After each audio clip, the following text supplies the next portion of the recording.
You know this pattern. You've lived it. You find yourself drawn, again and again, to people who are broken. The addict fighting demons you recognize.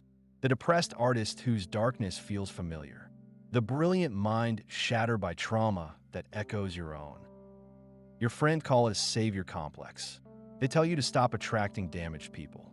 Self-help books promise to teach you better boundaries. But if you're an empath, if you feel others' pain as your own, you know it's not that simple. You don't choose these attractions. They choose you. Carl Jung understood why. He saw that some of us carry what he called the wounded healer archetype. We're drawn to broken people not despite our wounds, but because of them. Your psyche recognizes something in their brokenness, something that mirrors the fractures in your own soul. This isn't pathology. It's your unconscious mind seeking healing through the very experiences that wounded you. Your empathy isn't just sensitivity, it's recognition. You see yourself in their struggles because you've walked similar paths through darkness.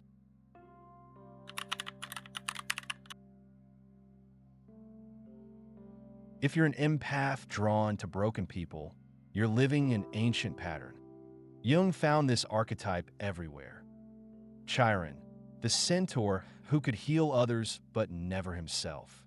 Christ, wounded for humanity's healing. Shamans across cultures who gain their power by surviving spiritual crises. You carry this same energy. Your greatest wounds have become your greatest sensitivity to others' pain. You chose your profession because of what you survived. If you're a therapist, you probably entered the field after your own mental health struggles. If you're in healthcare, you might have faced illness or loss that taught you what suffering means. Your career path wasn't random. It was your psyche seeking to transform pain into purpose. But this archetype doesn't limit itself to professional life. It shows up in your relationships, your friendships, the people who somehow find their way to your doorstep with their problems. You don't wake up deciding to seek damaged people. Instead, you find yourself repeatedly in situations where you're trying to heal wounds that look disturbingly like your own. The psychology isn't conscious. It's driven by forces in your unconscious that Jung spent decades mapping. Your empath nature makes this pattern more intense. You don't just feel sorry for broken people. You feel their brokenness in your body, in your nervous system. Their pain becomes your pain. Their healing becomes essential to your own peace.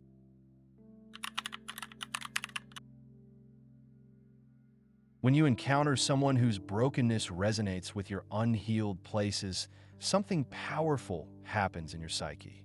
Your unconscious recognizes familiar territory. It sees an opportunity to work through psychological material you've never fully resolved. But you don't approach this directly. Instead of facing your own pain, you become absorbed in healing theirs. You project your need for healing onto them. Their recovery becomes your recovery. Their wholeness becomes the wholeness you've been seeking. Jung called this projection. You unconsciously transfer your psychological contents onto others. But as an empath, your projections carry healing intention. Your psyche believes that by fixing them, you can fix yourself. Think about your patterns. If you grew up with an addicted parent, you might find yourself drawn to partners who struggle with substance abuse. Each relationship becomes an unconscious attempt to heal your parent, to create the stability you never had as a child. If your mother was chronically depressed and emotionally unavailable, you might become a counselor specializing in depression.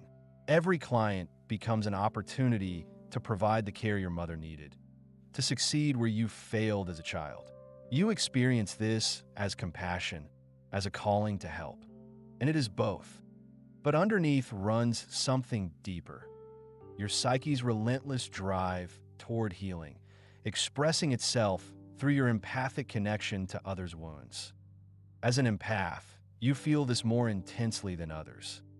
Your boundaries are naturally porous. You absorb emotional states. When you encounter someone whose wounds mirror yours, you don't just feel compassion, you feel recognition at a cellular level. Jung understood that you're most powerfully drawn to your shadow, those aspects of yourself you've rejected or failed to integrate. As an empath attracted to broken people, your shadow often contains your own unhealed wounds, your own carefully hidden brokenness. When you refuse to face your own pain, it doesn't disappear. It goes underground into your unconscious. From there, it influences your choices in ways you don't recognize. You find yourself inexplicably drawn to people who carry what you've rejected in yourself. If you pride yourself on being strong and independent, you keep finding vulnerable, needy partners. If you present a carefully composed exterior to the world, you fall for chaotic, emotionally explosive people. This isn't coincidence. It's your shadow at work, ensuring you encounter your unlived life, your unintegrated experiences through others. Your empathic sensitivity makes this shadow connection more intense. You don't just feel others' emotions, you recognize them. When you encounter someone whose wounds mirror yours, you feel kinship at a soul level. You see your own pain reflected in their struggles. This recognition creates what Jung called participation mystique, a psychological merger where your boundaries dissolve completely. You don't just want to help them, you need to help them. Your psychological equilibrium depends on their healing. You lose yourself in their recovery process. Their progress becomes your progress. Their setbacks become your failures. Your sense of worth becomes tied to outcomes you cannot control.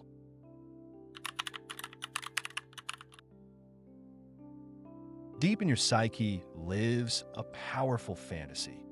If you can heal them, you can heal yourself. If you can love them enough, care for them enough, provide what they need, then perhaps you can finally receive what you needed. This fantasy has tremendous pull because it promises to solve two problems simultaneously. It makes you feel useful, meaningful, needed, addressing any feelings of worthlessness you carry. And it offers a pathway to healing that doesn't require facing your own pain directly.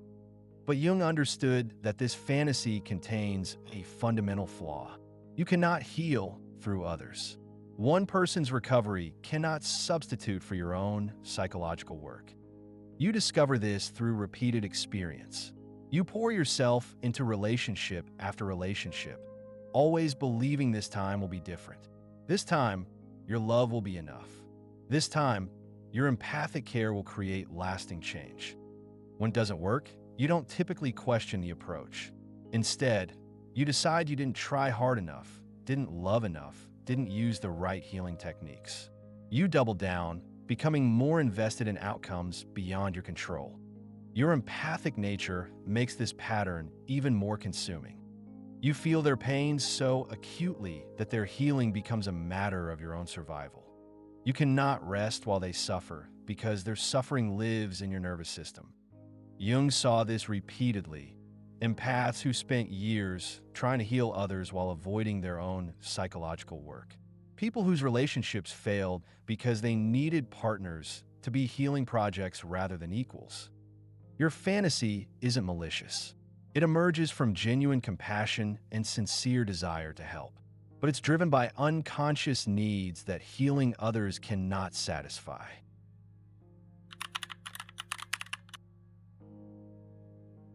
In Jung's psychology, you have functions that are well-developed and others that remain primitive and unconscious.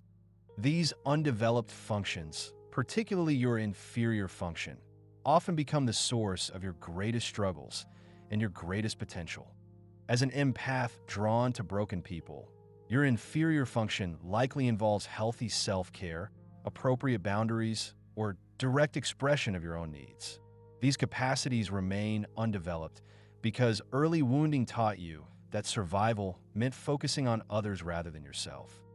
You learn to monitor others' moods for safety, developing highly sensitive feeling perception. But you struggle to identify your own emotional needs. You became the family caretaker, developing strong intuition about others' psychological states. But you can't apply that insight to your own inner world. Your empathic gifts emerge from this early adaptation. Your ability to feel others' pain, to sense what they need, to provide comfort.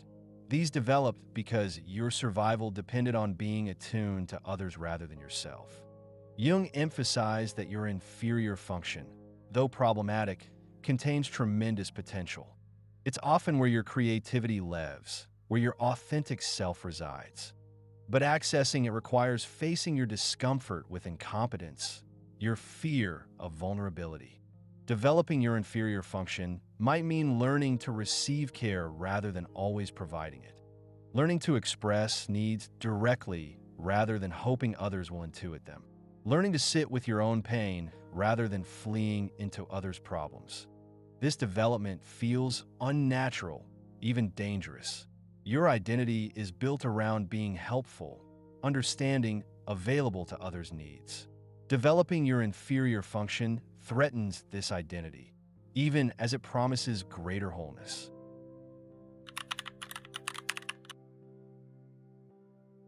Jung discovered that your psyche has a natural tendency toward compensation, balancing extreme positions, seeking equilibrium. When you become too one-sided in your development, your unconscious creates experiences that force you toward neglected aspects of yourself. As an empath, this compensation often appears as attraction to people who embody your rejected qualities. If you become overly responsible, you're drawn to irresponsible people. If you've rejected your own vulnerability, you're magnetized by those who express vulnerability dramatically. Your psyche isn't being cruel, it's being wise. Through these attractions, you encounter the parts of yourself you've disowned. You get opportunities to integrate what you've rejected, to develop what you've neglected. But integration doesn't happen automatically through proximity. Simply being around someone who embodies your shadow doesn't heal you.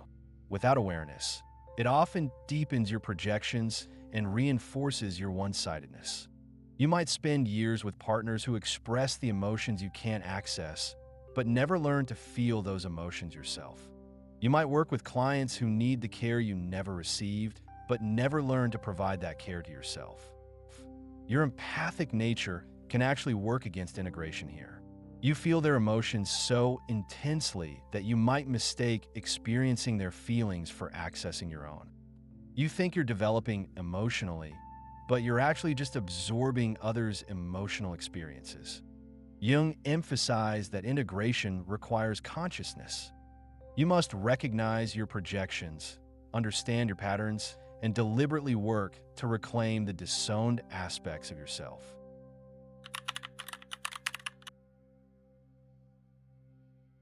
Jung's approach to healing your wounded healer pattern wasn't about eliminating your empathy or avoiding people who need help. Instead, it focused on bringing consciousness to unconscious patterns and developing your neglected aspects. Your first step involves recognizing your projections. When you feel intensely drawn to healing someone, pause. Ask what wound of yours their brokenness might represent. What unhealed part of yourself are you hoping to address through their recovery? You're not eliminating these feelings, you're understanding their source. Your compassion is real. Your desire to help is genuine. But if it's driven by unconscious psychological needs, it will ultimately serve neither you nor them effectively. Your second step requires withdrawing your projections. Instead of focusing entirely on their healing, begin attending to your own parallel wounds. If you're drawn to addicts, explore your own relationship with compulsive behaviors. If you're attracted to depressed people, examine your own relationship with hopelessness. This process is challenging because it requires feeling pain you may have spent years avoiding. Your focus on others often serves as a defense against your own suffering. Withdrawing that defense leaves you face to face with experiences you've worked hard to escape. As an empath, you'll need to learn new skills here.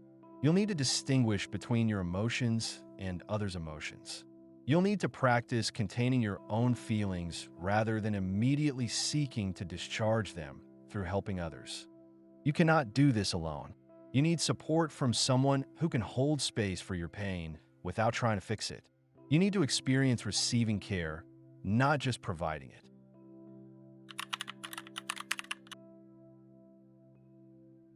As you integrate these patterns, something remarkable happens. Your capacity for genuine compassion actually increases. When you're not unconsciously seeking your own healing through others, you can offer truly selfless support. Your wounds become wisdom. Your brokenness becomes empathy. Your healing journey becomes a gift you can authentically share. You transform from a wounded healer driven by unconscious needs into what Jung envisioned, an integrated healer whose compassion emerges from wholeness rather than brokenness. You still feel others' pain deeply, but you don't lose yourself in it. You can offer support without needing to control outcomes. You can presence suffering without being consumed by it. Your empathic gifts don't disappear. They become more skillful. You can sense what others need without automatically providing it. You can feel their pain without making it your responsibility to eliminate it. Most importantly, you learn the truth Jung spent his career illuminating. You cannot heal others' wounds for them, but you can heal your own. You cannot save anyone else, but you can save yourself. And in doing so, you become genuinely available to support others in their own journey toward wholeness. Your wounded healer pattern isn't pathology to be cured. It's a calling to be transformed. It points toward your deepest wounds and your greatest potential.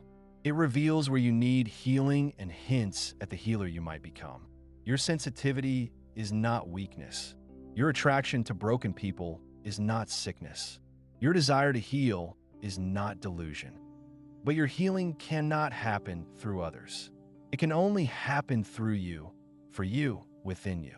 And when it does, your empathic gifts transform from unconscious compulsion into conscious service.